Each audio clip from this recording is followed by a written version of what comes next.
Coming up on Mountain News this morning, we shared just one of the constitutional amendments that will be on the ballot for Kentucky voters this year. And a Kentucky lawmaker drafts a bill concerning transgender students and the bathrooms they use while attending school. Dedicated to Eastern and Southern Kentucky, this is WYMT Mountain News This Morning. Well, good morning to you. It's Thursday. I'm Dakota Maycris. Thank you so much for waking up with us. It's almost 5 o'clock. Let's head over to Brandon for a look at our forecast. And Brandon, FOG this morning. That's right, exactly. There's actually a special weather statement from the National Weather Service opposite Jackson. Patchy, dense fog for our region this morning. So zero visibility in some spots, pretty good visibility in others. Just be careful, slow it down this morning. That is our big story because the clouds are gone. The fog is here, though. Anything less than 5 miles on this map, which is most of this map, is dense fog. So again, continue to be careful. Use those low beams. Temperatures, we had a 39 actually out in Monticello earlier, but they're back to 40. So 40s and 50s again. But we're a lot closer to those 30s this morning in some spots because those skies cleared out pretty quickly. But we are a couple of degrees warmer than this time yesterday in Wise, Jackson, Logan, Pikeville, Moorhead. But everybody else exactly where they were this time yesterday or several degrees colder. So a little extra on your coffee meter this morning as you head out the door. But today I am pleased to say that it's going to be sunny, it's going to be beautiful, and it's going to be well above average when it comes to temperatures. Dakota? All right, Brandon, thank you. Well, 2 constitutional amendments will be on the ballot for Kentucky voters this year. Amendment 1 deals with lawmakers calling themselves into a special session. Kentucky is one of 14 states where only the governor can call a special session. The governor also decides what is on the agenda of the special session when it is called. One reason Kentucky's legislative branch is so weak compared to in other states is that they meet for a very short period of time where they're always in a rush. They can't really set policy in a deliberative way because they're rushing to get to the end of those short sessions.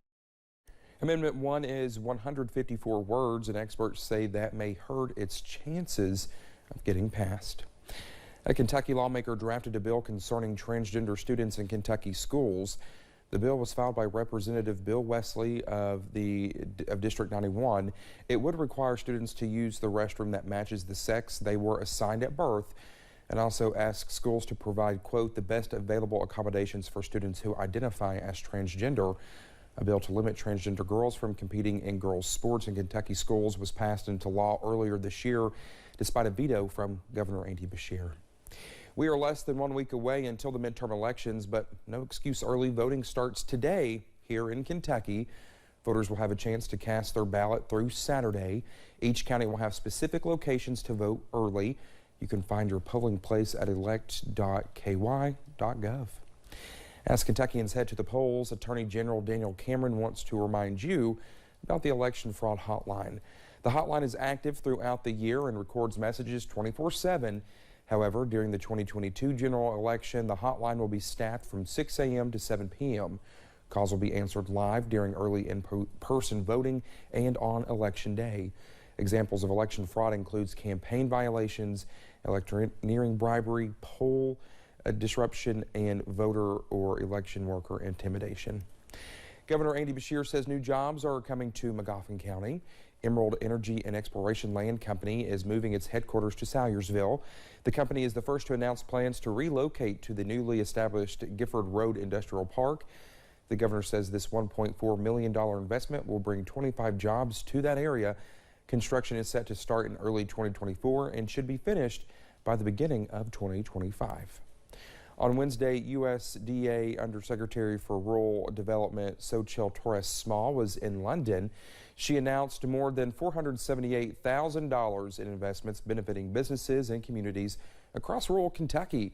She met with various community leaders receiving the funding and talked with them about the impact this money will have.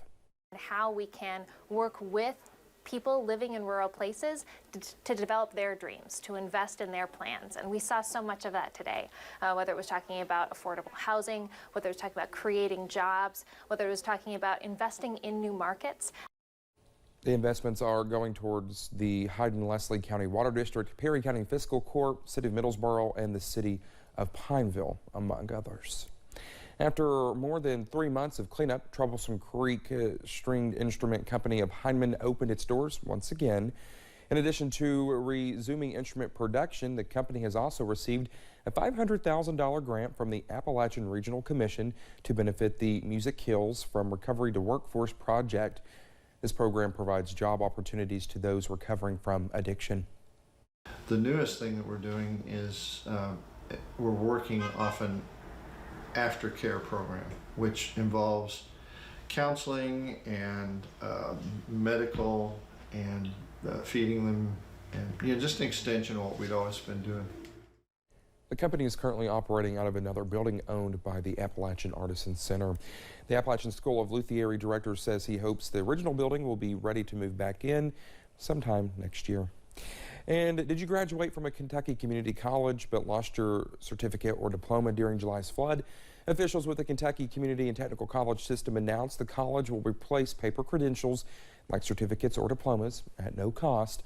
Typically, the services cost $25 to $35 for printing and mailing, but those services are being waived for students who graduated from Big Sandy, Hazard, Somerset, or Southeast Kentucky Community and Technical College branches. The system is offering a similar relief program for people in Western Kentucky impacted by the tornadoes last year. Well, thank you so much for getting your Thursday morning started with us here on Mountain News this morning. When we come back, a pair of the U.S.'s most well-known national parks prepare to see some major melting in the next few decades. We'll have more on that when we come back. And the rain and gloom are taking a break for a couple of days. I'll have the very nice and mild forecast in about 3 minutes.